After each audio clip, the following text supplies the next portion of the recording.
आज आपण मन या कवितेचे क्वेश्चन्स पाहणार आहोत. तर चला मित्रांनो पाहूया.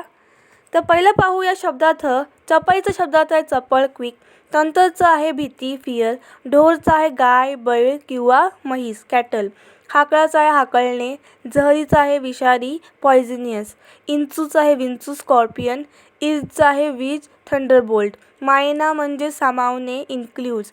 करामत म्हणजे कामगिरी, अकम्प्लिशमेंट. ओढायचा आहे चंचल, अनस्टेबल. फिरीचा आहे परत, अगेन. न्यारचं आहे वेगळं, डिफरंट. आभाळात म्हणजे आभाळात, स्काय. सपन म्हणजे स्वप्न, ड्रीम. योगी म्हणजे साधू, सेज. समर्थ पाहूया. वाटचं काय आहे, रस्ता. पाणीचं जल, पाखरूचं पक्षी. आभाळचं आकाश, वाराचं वायू. सापचं सर्प, भुईचं जमीन. दुनियाचं विश्व. लाटचं लहर. विंचूचं वृश्चिक. योगीचं साधू. वीजचं विद्युत. आता विरुद्धार्थी शब्द पाहूया. उभाचं विरुद्धार्थी काय येईल, आडव्या. धीरचं अधीर. चपळचं अचपळ. आता वचनमधला पाहूया. लाटचं लाटा. दाणाचं दाणे. स्वप्नचं स्वप्ने. पीकचं पिके. विंचूचं विंचूच. पाखरूचं पाखरे. ढोरचं ढोरे. सापचं सापच. करामतचं करामती. आता पाहूया प्रश्न उत्तरे. बहिणाबाईंनी मन या कवितेत मानवी मनाचे वर्णन कसे केले आहेत? त्याचे उत्तर आहे, मन हे आपल्या ताब्यात असावे असे म्हणतात, पण प्रत्यक्षात मात्र माणूस मनाच्या ताब्यात असताना दिसतो. मन माणसाला आपल्या इशाऱ्यावर नाचवते.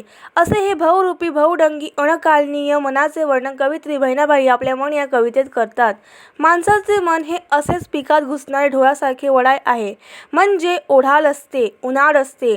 आपण मनाला विचारापासून परावृत्त करण्याचा कितीही प्रयत्न करत राहिलो तरी पुन्हा पुन्हा त्याच विचारांवर उंजी घालते. मन त्या विचाराभोवती पिंगा घालते, घुटमळत राहते. वाऱ्याची झुळूक आली की पायावर येणाऱ्या तरंग, लाटा त्या दिशेने पुढे पुढे वाहतात. त्या लाटांना अडवता येत नाही. तसे माणसाचे मन हे चाकोरीत बांधता येत नाही. त्याला अनेक फाटे फुटतात, अनेक वाटा फुटतात. वारा जसा मुक्तपणे इकडे तिकडे फिरतो, वावटळ जेव्हा येते तेव्हा ती कुठून कुठे वाहिली सांगता येत नाही. मन हे लहरी असते, स्वतःच्या मर्जीने इकडे तिकडे उडांतर असते. कधी काय मनात येईल ते सांगता येत नाही. न दिसणारे, इवलेसे वाटणारे मन जहरी असू शकते, यावर बहिणाबाई आपले विचार मांडतात. माणसाचे विषारी मन तर सर्वस्वाचा नाश करते. विंचू सापाच्या विषावर मंत्र तंत्र औषधोपचार करून ते विष उतरवता येत, त्यावर इलाज करून जीवाचा धोका दूर करता येतो. मनाच्या जहरीपणावर काही उपाय नाही. अशी ही मनाची जहरी अवस्था अति दारुण भयंकर आहे. माणसाचे मन हे चपल, वाऱ्यापेक्षाही वेगवान आहे. क्षणात एक गोष्टीचा विचार करणारा मन दुसऱ्या क्षणाला कुठेतरी दूरवर जाऊन पोहोचलेला असते. माणसाचे मन चंचल, अधीर आहे. अशा प्रकारे पाखरू, वीज ही दैनंदिन जीवनातील उदाहरणे देत मन चपळ, अस्थिर आहे हे आपणास पटवून देतात. कधी कधी मन मोद, मोह, मत्सर, लोभ यांनी व्यापून गेलेले असते. त्या मनाला फक्त स्वतःचा स्वार्थ दिसतो. त्या क्षुद्र मनात दया मायेला धारा नसते, म्हणून ते खसखशी एवढे आकाराने लहान क्षुद्र बनते. ही क्षुद्रता मनाची एक बाजू झाली तरी मन आभाळापेक्षाही मोठे असते, याच्याही आपणास प्रत्यय येतो. संत सज्जनाच्या बाबतीत, परोपकारी माणसाच्या बाबतीत सांगायचे तर त्यांचे हृदय मन विशाल असते. हे विश्वाचे माझे घर असे मानणारे महान संतांचे मन इतके मोठे असते की ते आभाळातही मावत नाही. या आपल्याला न दिसणाऱ्या मनाची अनेकविध रूपे पाहून बहिणाबाई अचंब्यात पडतात. आश्चर्याने त्या देवाला विचारतात, असा कसा रे तू योगी? तू अशी कशी करामत केलीस? माणसाच्या देहात अशी न दिसणारी आगळी वेगळी गोष्ट कशी निर्माण केलीस? चला पाहूया पुढचा प्रश्न. बहिणाबाईंनी मनाला कोणकोणत्या उपमा दिल्या आहेत? त्याचे उत्तर आहे, महातत्वज्ञानाचा, गहन विचारांचा विषय सोप्या साध्या रोजच्या व्यवहारातील चपखल उदाहरणांद्वारे परिणामकारक भाषेत मांडायची कला ही बहिणाबाईंच्या मन या कवितेत खानदेशी भाषेत आपणास प्रत्ययास येते. मन हे आपल्या ताब्यात असावे असे म्हणतात, पण प्रत्यक्षात मात्र माणूस मनाच्या ताब्यात असताना दिसतो. मन माणसाला आपल्या इशाऱ्यावर नाचवते. असे हे बहुरूपी, बहुढंगी, अणकालीन मनाचे वर्णन कवयित्री बहिणाबाई आपल्या मन या कवितेत करतात. माणसाचे मन हे असेच पिकात घुसणाऱ्या ढोळासारखे वडाय आहे, म्हणजे ओढाल असते, उन्हाळ असते. आपण मनाला विचारापासून परावृत्त करण्याचा कितीही प्रयत्न करत राहिलो तरी पुन्हा पुन्हा त्याच विचारांवर उंजी घालते. मन त्या विचारांभोवती पिंगा घालते, घुटमळत राहते. वाऱ्याची झुळूक आली की पायावर येणारे तरंग, लाटा या त्या दिशेने पुढे पुढे वाहतात. त्या लाटांना अडवता येत नाही. तसेच माणसाचे मन हे चाकोरीत बांधता येत नाही. त्याला अनेक फाटे फुटतात, अनेक वाटा फुटतात. मनात एखादा विचार आला की त्याला कुठून कसे अनेक विचारांचे फाटे फुटते सांगता येत नाही. म्हणून बहिणाबाई मनाला मोकाट म्हणजे ज्याला बंधन घालता येत नाही, मुक्त असते. ते मन कुठेही धावते, त्याचा धांगपत्ता लागत नाही. वारा जसा मुक्तपणे इकडे तिकडे फिरतो, वावटळ जेव्हा येते तेव्हा ती कुठून कुठे वाहिले सांगता येत नाही. मन हे लहरी असते, स्वतःच्या मर्जीने इकडे तिकडे उड्डाणतार असते. कधी काय मनात येईल ते सांगता येत नाही. न दिसणारे इवलेसे वाटणारे मन जहरी असू शकते, यावर बहिणाबाई आपले विचार मांडतात. माणसाचे विषारी मन तर सर्वस्वाचा नाश करतात. विंचू सापाच्या विषावर मंत्रतंत्र औषधोपचार करून ते विष उतरवता येत, त्यावर इलाज करून जीवाचा धोका दूर करता येतो.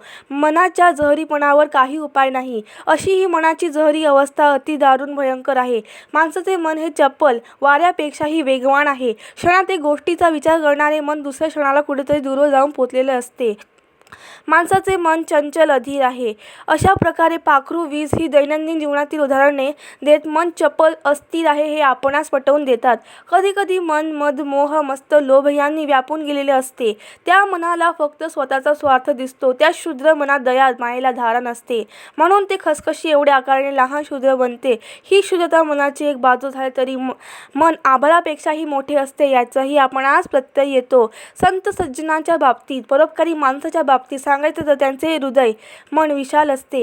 हे विश्वाचे माझे घर असे मानणारे महान संतांचे मन इतके मोठे आहेत की ते आभाळातही मावत नाही.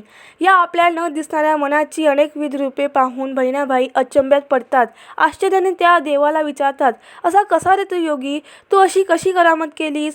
माणसाच्या देहात अशी न दिसणारी आगळीवेगळी गोष्ट कशी निर्माण केलीस? चला पाहूया पुढचा प्रश्न. मन जहरी झरी याचं न्यारं रे तंतर, कल्पना स्पष्ट करा. त्याचे आन्सर आहे, मन ओडाल मोकाट लहरी आहेच, पण मन विषारी सुद्धा असते. न दिसणारे इवलेसे वाटणारे मन जहरी असू शकते, यावर बहिणाबाई आपले विचार मांडतात. विंचू किंवा सापाचा विष तर फारच भयंकर. विंचू डसला, साप चावला तर कल्पनाच न करणे बरे. सापाच्या दातात विष भरलेले असते. विंचवाचा नागी मारण्याने भयंकर असहदाह होतो. या विषारी प्राण्यांपासून सारे सावध राहतात. पण कवयित्री म्हणते, माणसाचे विषारी मन तर सर्वस्वाचा नाश करते. विंचू सापाच्या विषावर मंत्रतंत्र औषधोपचार करून ते विष उतरवता येत, त्यावर इलाज करून जीवाचा धोका दूर करता येतो. माणूस पूर्ववत होऊ शकतो, पण मानवी मनाच्या विषावर कोणता इलाज नाही, उतार नाही. ज्याच्या मनात हे विष भरले आहे त्याला सुद्धा बैचेन करते, तळमळ तडफड होत असते. आणि ज्याच्यावर हे विष ओकली जाते, ज्याला डसली जाते, त्याचा पूर्ण नायनाट होतो. मनाच्या जहरीपणावर काही उपाय नाही. अशी ही मनाची जहरी अवस्था अति दारुण भयंकर आहे. चला पाहूया पुढचा प्रश्न. बहिणाबाई देवाला कोणता प्रश्न विचारतात? त्याचे उत्तर आहे, देवाने सर्व माणसांना एक समान बनवले, प्रत्येकाला मन असते. या आपल्या न दिसणाऱ्या मनाची अनेकविध रूपे पाहून बहिणाबाई अचंब्यात पडतात. आश्चर्याने ते देवाला विचारतात, असा कसा रे तू योगी? तू अशी कशी करामत केलीस? माणसाच्या देहात अशी न दिसणारी आगळी वेगळी गोष्ट कशी निर्माण केलीस? माणूस नेहमी झोपेत स्वप्न बघतो आणि स्वप्नांच्या आशेवर जगतो. या स्वप्नावर माणसाचे नियंत्रण नसते. पण हे देवा, तू तर सदैव जागत असतो, सगळ्या जगाची निर्गाणी करत असतो. तुझ्या इच्छेशिवाय सृष्टीवरचे एक पानही हलत नाही. या सृष्टीच्या निर्मितीचे हे देवा तू स्वप्न पाहिलेस आणि मनाप्रमाणे सृष्टी साकार केलीस. त्यात हे माणसाचे मन असे कसे बनवलेस? तू जागृत अवस्थेत काही स्वप्न पाहिलेस का? तू हे असे न समजणारे कोडे असलेले अनकालनीय मन कसे निर्माण केलेस? मनाची ही सारी रूपे बहिणाबाईंना न उलगडणारी कोडे वाटतात. या मनाच्या थांग काही लागत नाही, म्हणून शेवटी त्या देवालाच प्रश्न विचारतात. पाहूया पुढचा प्रश्न. मन आभाळापर्यंत पोचते हे बहिणाबाई कोणतं उदाहरण देऊन पटवून देतात? त्याचे उत्तर आहे, पक्षी हे चंचल अस्थिर असतात. एका जागी ते कधी फार काळ बसत नाहीत. क्षणात इकडे तर क्षणात तिकडे असे भरारी घेत राहतात. आता जमिनीवर बसलेले पाखरू दुसऱ्या क्षणाला आभाळात उडाले असते. असेच माणसाचे मन हे चपल वाऱ्यापेक्षाही वेगवान आहे. क्षणात एक गोष्टीचा विचार करणारा मन दुसऱ्या क्षणाला कुठेतरी दूरवर जाऊन पोहोचलेला असते. मन हे चपल गतिशील आहे. बहिणाबाई म्हणतात, त्याला जहरी धीर नाही, ते अस्थिर अधीर उतावले आहे. आकाशातील वीज जशी डोळ्याच्या पापली लवते न लवते तोच धरतीवर कोसळते, तसेच माणसाचे मन चंचल अधीर आहे. अशा प्रकारे पाखरू, वीज हे दैनंदिन जीवनातील उदाहरणे देत मन चपल अस्थिर आहे हे आपणास पटवून देतात. पाहूया पुढचा प्रश्न. मनाला अनेक फाटा फुटतात, असे कवयित्री का म्हणते? त्याचे उत्तर आहे, आपण नदी समुद्राच्या पाण्याचे निरीक्षण करतो तेव्हा काय दिसते? वाऱ्याची झुळूक आली की पाण्यावर येणाऱ्या तरंग लाटा त्या दिशेने पुढे पुढे वाहतात. त्या लाटांना अडवता येत नाही. तसेच माणसाचे मन हे चाकोळीत बांधता येत नाही. त्याला अनेक फाटे फुटतात, अनेक वाटा फुटतात. मनात एखादा विचार आला की त्याला कुठून कसे अनेक विचारांचे फाटे फुटते सांगता येत नाही. म्हणून बहिणाबाई मनाला मोकाट म्हणतात. मोकाट म्हणजे ज्याला बंधन घालता येत नाही, मुक्त असते. ते मन कुठेही धावते, त्याला धांग पत्ता लागत नाही. वारा जसा मुक्तपणे इकडे तिकडे फिरतो, वावटळ जेव्हा येते तेव्हा ती कुठून कुठे वाहे सांगता येत नाही. त्याला हातात धरून ठेवता येत नाही. तसेच मन हे लहरी असते, स्वतःच्या मर्जीने इकडे तिकडे उड्डाणतर असते. कधी काय मनात येईल ते सांगता येत नाही. एखादा विचार मनात येणे नको असे म्हणून तो विचार काही थांबता येत नाही. ते स्वतःच्या लहरी प्रमाणे उड्डाणतर राहते. म्हणून तसा वाक्प्रचार आहे. म्हणतात ना, तुला काही काम नाही का? उगाच काय उड्डाणतर बसलेला